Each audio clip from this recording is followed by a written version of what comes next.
All right, let's move on to the Qantas dispute. Alan Joyce went before a Senate committee. He insists, Michael, that Qantas had no choice but to ground the airline, and he does make the point that it worked, the strategy worked. Yeah, I think there's the political debate got caught up with a lot of details of the act. Should the government have picked up the phone, stopped the planes from being grounded? But I think a lot of this misses the whole point of this Qantas dispute and the importance of it.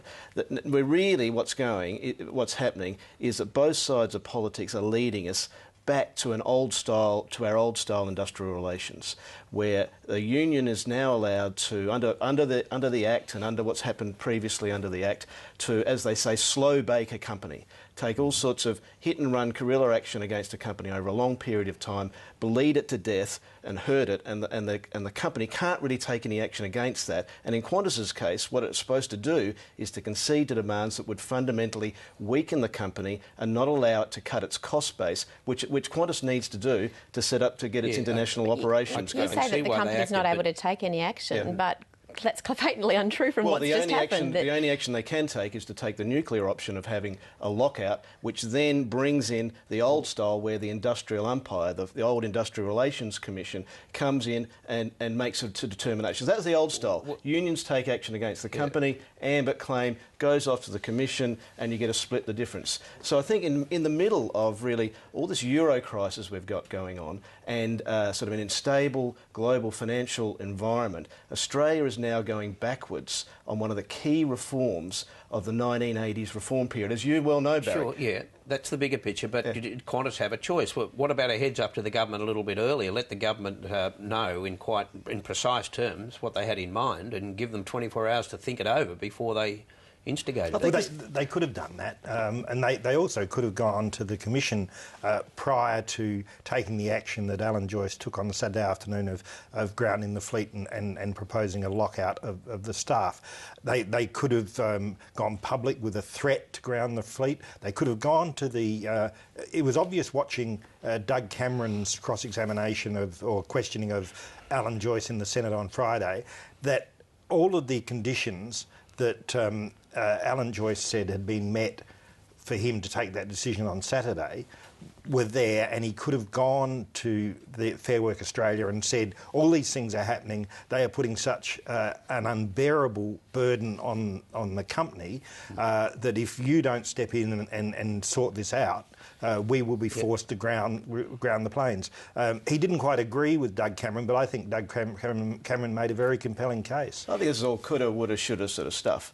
In that you can argue this, but we're now getting a situation where on the ports, in the airlines and in the mines, the system is now encouraging drawn-out disputes, which as we get into a big... Not days lost anymore. Well, that reflects the change. In fact, there's no comparison between today and 20 years ago. Today there used to be 60% union membership, and now there's less than 20, and we have a much more of a services sector economy outside of something like Qantas.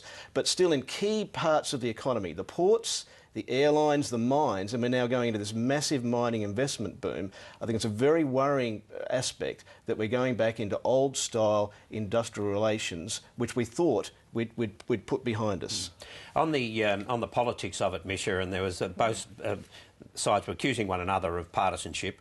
The opposition saying the government was on side with the unions and vice versa with Qantas. Do you think that's the way it lined up in the end? Well, I think people got boxed in a little bit to their sort of traditional political allegiances, but one of the really interesting things was I think that you saw the spectre of Tony Abbott and Erica Betts out there arguing that they would have personally used the ministerial intervention powers rather than letting it be sorted out by the tribunal, the umpire. Now, the problem with that analysis is actually that it's not something where you can just sign a little bit of paper, and I don't think this has really been particularly picked over in the coverage, but you can't just sign a certificate with 5 minutes' notice and rush it out the door. The process for those delegations to be used, you have to actually take a whole lot of sworn evidence, statements, affidavits from various people testifying to the level of damage to the national economy. You have to give the other parties the right of reply, which would have meant actually tipping off the unions that this was in play. And Alan Joyce had said that if this had leaked, then it would have been out there. They would have done it earlier. So there are actually sort of strategic problems with actually being able to use that part of the Act. But you're right, Stutch, that it's kind of a wacky thing slicing of... up the whole thing for rather, I think, a pointless exercise. What happened was it got brought to a head by Qantas. The government and Julia Gillard pressed the button to bring it to the Commission to sort of get control of the situation. They should have left it at that. Instead, in Parliament, what I think you saw was Julia Gillard going back to what she knows best, which is the old IR club and the unions, and turned it into a sort of class warfare attack on both Qantas. Well, a lot of attacks on Qantas as a company, and then to extend that to attacks on Abbott. Probably reflected a bit of community attitude too. Yeah. I don't think everybody there was a lot of public anger, people who were stranded. I mean, what Julia Gillard essentially said was, she said that the action that Alan Joyce took was extreme, and she criticised the airline for not giving the travelling public any notice. Now, I thought that was a pretty reasonable observation to make, and during the week I went back and read some of the stuff from the 1980s when there were some really iconic industrial relations disputes at Robe River in Queensland with the electricity workers here in Victoria with dollar suites. Now, some of the language that was used then by that person who's now held up quite rightly, I think, as a great economic reformer, Bob Hawke, against those companies was a lot stronger than saying, oh, they've taken extreme action. I mean, Bob Hawke got stuck into them. But that's the point. We're getting back to those old days. And no, that's not the point. We're not getting back in that sense of... Well, I think you are seeing now... more moderate language by political leaders. Well, you're starting to see that the government and attack the companies, and you've got this wave of really union action against what's basically managerial prerogative what you're overlooking of companies. is the decision that they got in the end wasn't the one the unions wanted.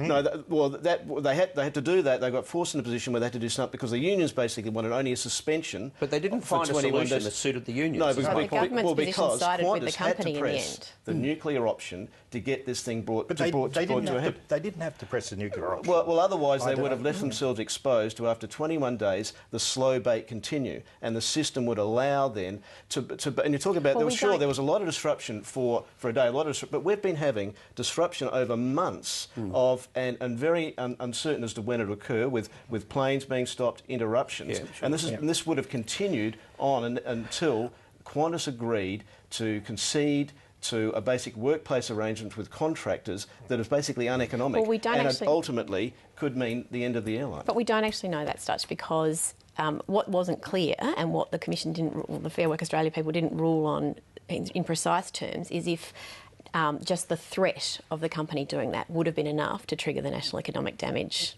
threshold in the Act.